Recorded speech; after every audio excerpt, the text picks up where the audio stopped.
Good morning, everyone. Um, this is our first episode for all of you curious play therapists, mental health therapists, psychologists, psychiatrists. We want to invite you to listen to the Heroes Welcome podcast.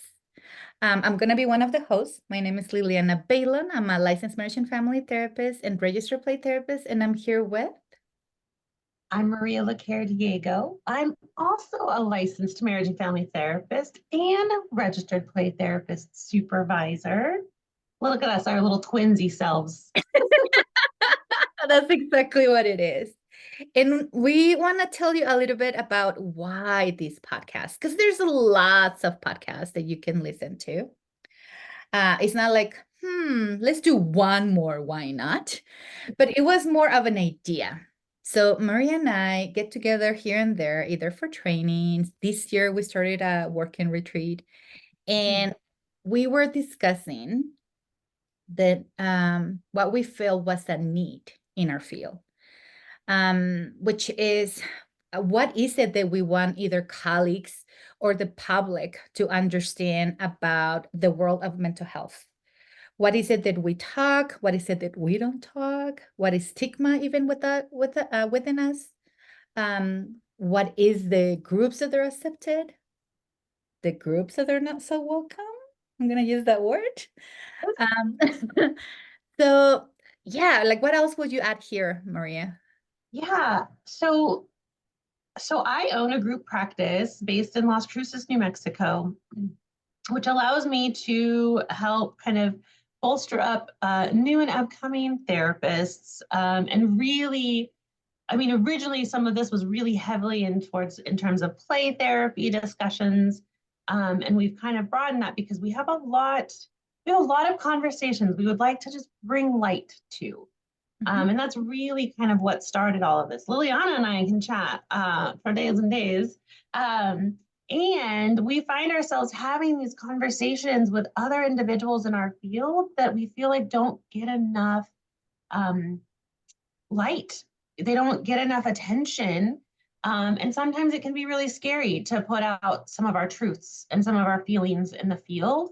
And so we're hoping that this becomes a safe space, hence the Heroes Welcome title, because we do work with some and know some fantastic therapeutic heroes. And we want to create space so that they can share their story to not just us, so that maybe we can start destigmatizing and perhaps just maybe one other person might not feel alone in what they're going through. Yeah. So part of our conversations is in our field, either play therapy or psychotherapy overall period. There's a lot of individuals who feel like there's no space for them because we don't conform into a certain mold. I'm going to be one of them. No. And that's because we work with a population where we realized soon enough that we couldn't be loyal to a model, or we couldn't be loyal to an association. We needed to expand in order to work with the population that we work with, including the supervision and consultation that we do. So part of the conversation is, how do we create a spotlight to talk about all these amazing mental health therapists that we know, not just play therapists, but all these amazing and all their expertise. And how can we invite others to know about them versus the norm that we got so used to? I wish you can see my faces because I'm very patient. I'm sure if that's a good thing or a bad thing. Well, we know I don't have a poker face. So you need some comic relief, find the videos and enjoy. Just for context, we were talking right before the Maria's like, I don't have a poker face. And I was like, then done, we have to play poker because that will be easy money. You might for Liliana. Yeah, no, I wear my expressions quite well. But yeah, we're hoping to share that spotlight, but also really our hope is that people can start to understand that they're not alone in some of these experiences and some of these things that we still feel like we have to keep hidden or quiet, or downplay. Um, and so we're hoping that that's what this turns into, is what we're hoping our guests bring, and are willing to be a little bit vulnerable on a larger platform with us, because we've had a lot of these conversations one-on-one, in small, safe pockets of people, and so much so that Liliana and I were like, okay, it needs to not just be in dark corners that we're having these conversations. These are important topics and important messages that need to be shared. Yeah. So that's exactly it. So this is what we hope to deliver to all of you, which is we want to engage other mental health therapists. We want to interview them. We want to know about their expertise. We want to let go of the idea of seasoned practitioners because it may be new practitioners. We're both smiling because I keep saying I don't want to be called a seasoned practitioner because that just says to me that I'm old, and I refuse to admit that I'm old. But we want to bring practitioners just so that they can share with the community what are the models that they use, what are the interventions that they like, what population that they work with, what are the adaptations that they had to do with all their clients, what is it that we don't know, not only about them, but about their practice that they want to share so that we can normalize, as Maria was talking about, we want to normalize that not everything is like the videos that we see in trainings, the Mm. books that we read, and those perfect cases that we see. Um, Perfect. I don't know about all of you, but my cases do not go that way and do not present that way. Um, Right? right? And even in supervision, right? The videos that I see in supervision, when I talk to my supervisees, we want to encourage them so they don't think that everything is these steps and that's it. Right. So So, Liliana, why? Why should they talk to us? Who are you? What do you bring into this dynamic duo? Because if you've seen our preview with Rachel, it could be easily said that we just have a lot of fun. You should want to hang out with us. But tell us a little bit more about your experience, your credentialing, and why this is important for you. mhm. I was gonna say so that we can gossip. No, I was kidding. Um, I was actually born in Mexico. So I migrated to the US with my family, when I was 16 years old. For everyone who knows about newcomers and kids, when our parents tell you we're leaving, it's not like, no, mom, I'm staying. So I had to follow my mom and my siblings. We came to the US, and as much as I took English as a second language, believe it or not, in my country, um, I was not prepared for the culture shock. So it was really scary. I remember just wanting to be home. So there was a lot of struggles because there was not a lot of organization in regards to who am I and how do I fit in and how do I adjust. That took me in a journey of many, many tries. So mental health is my second. I'm gonna call it my second journey. Before that, I have an MBA, so I'm very logical and business thinking like. And that's what I used to do. But for fun, everyone may not know this. I used to volunteer. I'm always volunteering, but I used to volunteer for a county in Colorado as a mediator. So anytime that I do something for everyone who knows me, I go all the way. So I actually got a certificate from the Colorado State University as an advanced mediator. Do not call me. Do not send me clients for that, please. But I did. So because of that, I used to work with judges in this county, and all of the cases that the judges sent to me and to my partner, because they pair us up, it was divorces. So I used to do a lot of parental agreements. And I couldn't make sense of why clients keep coming back. And we're not supposed to call them clients, but why they were keep coming back. And one day it just dawned on me that it was the mental health piece that it was not work through because he's very logical, right? So I decided to go back to school. Why not?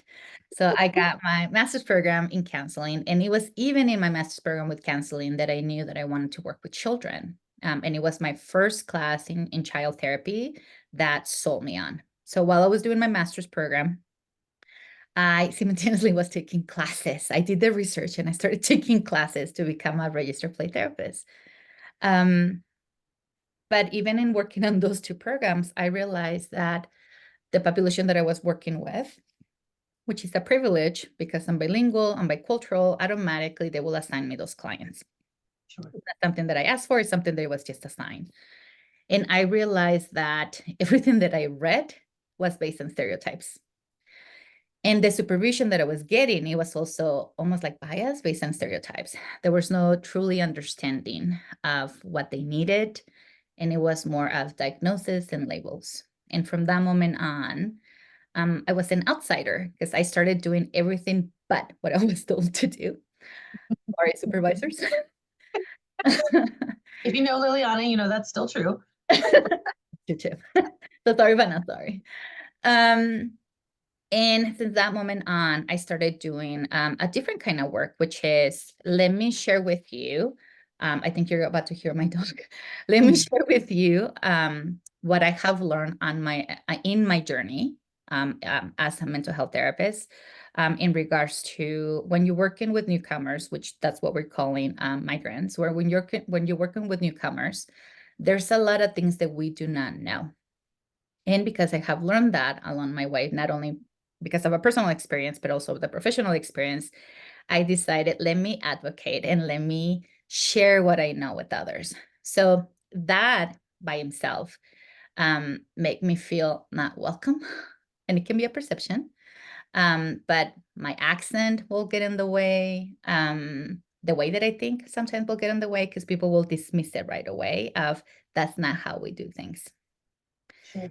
So that was the call in regards to how can I advocate for what I know and how can I share with others what I know when this is becoming a global issue, especially in the last, I'm going to say 10 years or so, it's becoming even more. So that's how I started advocating. And that's how even I came with you, Maria, like talking about, hey, tell me about New Mexico. Like, tell me what you know. And then just started this because everyone listening, Maria and I actually met in Hawaii, not in New Mexico, not in Colorado. We met in a training in Hawaii. And there was just something about it. But that's how we started not only sharing my background and my story, but also Maria supported me in regards to, so what can I do? And from that moment on, it just became texts, emails, supporting each other in regards to what can we do to highlight this and to support me and supporting others like me that we're just different because of what we do and because of who we work with. Yeah, no, I love that. I love that. I didn't know your history about being a mediator, but it makes sense, especially knowing some of the roles that you've had or currently have. That is a very good skill. It's a very good skill.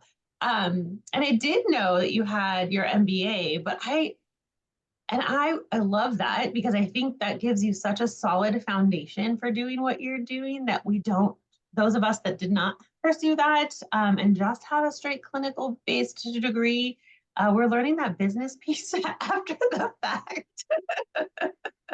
So I love that. Yeah. And so yeah, our meeting in Hawaii was definitely kind of fate-ish because it was one of those like, oh, this is kind of a wild out there opportunity. Grabbed my husband and my two kids and was like, we're going to Hawaii for work. Let's try this out. But yeah, I remember our first couple of interactions just going like, yes, yes, this is the energy, this is the support, this is what I want to do. Um, and so for those that don't know me, I actually grew up from 4 to the day before my 13th birthday in Germany. Um, and I laugh because Liliana found like the whitest person in southern New Mexico to be friends.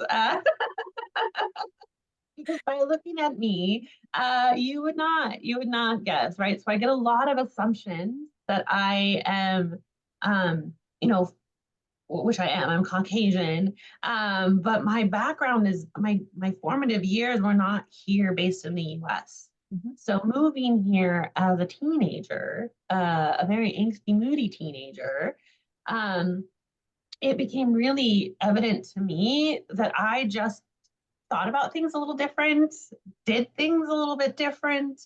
Um, I didn't have it ingrained like this is how it's always been done, because I didn't have that in my formative years.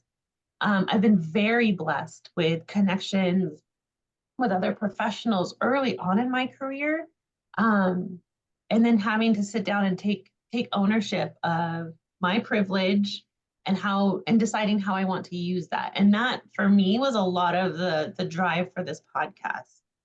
I tell Liliana all the time, is like my hope is that I get the invite and I hold the door open for the people who actually needed the invite. Because often I'll feel like I can get an invitation, but I'm not the one that needs the invitation. So I always picture myself kind of running through the door and then like holding it open. Um, yeah, so I'm excited. I'm really excited. I know we both have our own backgrounds, which is one of the things that we've talked a lot about in terms of every therapist has their story.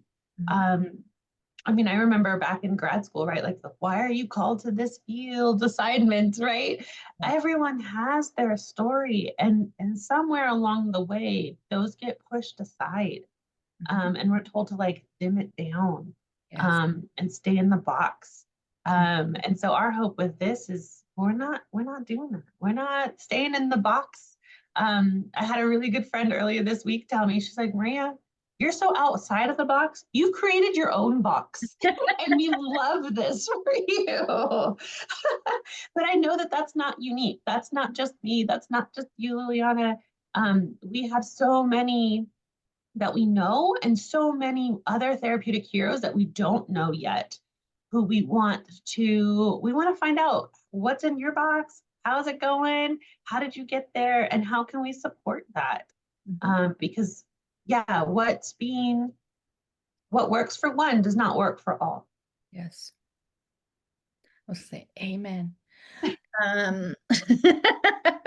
It is. So our hope by you listening to these stories, which is there's two ladies who are inviting you here to come and play with us and to share your story who were not born in this country. So we have a different perspective. We both have privileges from education to language to most of the times for me to access. And we both want to open doors for others. We do not want to hold this door and then this is me and that's it is because that's what it feels like. We want to open the door so that everyone else has something to share and to say because we believe that they have value in it. Absolutely. Right. So our hope is that you will email us and either tell us, hey, can I be on your show? Oh my God, yes, why not? On your podcast. Can you talk about this topic? Like, please email us, let us know what is it that you need, what is it that we need to normalize, what is it that we need to learn more about. What is something that you have read and you're like, nah, it has to be something else out there. But we want to advocate for all of you. We want to advocate for our field. We know that the field has good intentions. It's just that our world is changing so fast, and the research and the models are not catching up with all the adaptations. So we want to normalize that too. Um, and our hope is that in these episodes, you will learn more about you. You will learn more about our field. And we get to normalize, as Maria said early, the human part of you in the field. Love that. Yeah. So definitely, we'll have our email and our social contacts. Also attached, we have a form that you can fill out if you want to come and grab a cup of coffee or water and hang out with us and chit chat. We will also be sharing our own business contacts if you want additional contact with us or information. Liliana, do you have any presentations coming up real soon where people can see you? Yeah, but I don't remember. I started Oh, yeah. early with Maria, then my brain is just playing with me. No, I do, but one is for one is Monday. So it's like really, really soon. So, but yeah, no, just go to our website so that you can find out more about us. How about you, Maria? Do you have something that you actually remember, not like me? Well, you and I will be in Disneyland in March. Yes. Oh, that is one. And you can see both of us again at the Mid-Atlantic Conference in June. We're partnering up with Marshall Miles for a very important conversation, which if you cannot join us in person, we will be recording and then posting on the podcast so that you can at least get the audio. Do you want to tell them what we're chatting about with Marshall? I was like, I forgot the correct name, but we're going to be talking about ableism, and we're going to be talking about disabilities. Yeah. That's the umbrella that we're going to be discussing. Yeah, we're going to talk about ableism, invisible and visible disabilities and illnesses and how that affects the idea of what a play therapist is. Mhm. Um, so if that sparks your interest, we'll be in Virginia this year for Mid-Atlantic, Yeah. which will be super fun. But if you want to find out where we're at before then, check out our socials below or just shoot us an email. Yeah. So this was so nice, Maria. I'm so happy to be in this journey with you. And for our listeners, please email us. Email the extrovert Maria if you want to hang with, because I keep telling everyone that I'm an introvert and no one believes me. I will reply to your email. I will text you back. Just don't call me. Who calls these days? Yes, we would love to hear from you and we would love to have you join us. So if not soon, hopefully sooner rather than later. Thank you for listening to us. Hopefully you will join us in this journey. And until next time. Bye.